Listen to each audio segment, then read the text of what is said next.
안녕하세요. 머니시크릿입니다. 이재명 대통령이 지난 6월 4일 취임했지만 공공기관 수장은 여전히 전임 정부 인사들이 지키고 있습니다. 그 수가 전체의 70%에 달하며 임기 종료까지도 시간이 많이 남은 상황입니다. 새 정부와 전임 인사들 사이의 어색한 동거는 당분간 계속될 전망입니다. 70% 이상 임기 1년 이상 갈 길 먼 인사 개편.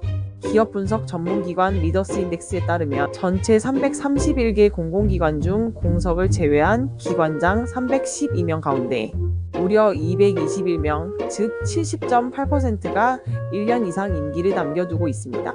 이 중 절반 이상은 2년 이상 남은 상황입니다. 올해 안에 임기가 끝나는 기관장은 고작 38명, 이미 임기가 만료된 곳도 21곳뿐입니다. 공석까지 합쳐도 새 정부가 올해 안에 임명할 수 있는 자리는 전체의 4분의 1 수준에 그칩니다. 탄핵 직전 임명된 기관장들 정치적 논란 예고.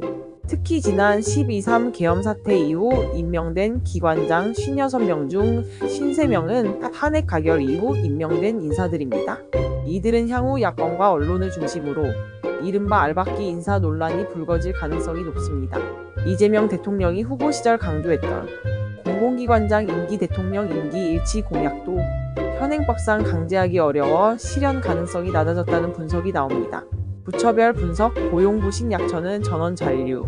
부처별로 보면 식품의약품안전처 산하 5개 공공기관은 모두 기관장 임기가 1년 이상 남았고, 고용노동부 산하 12개 중 11개, 환경부는 11개 중 9개, 국토교통부는 28개 중 20개 기관장이 1년 이상의 임기를 유지하고 있는 것으로 확인됐습니다.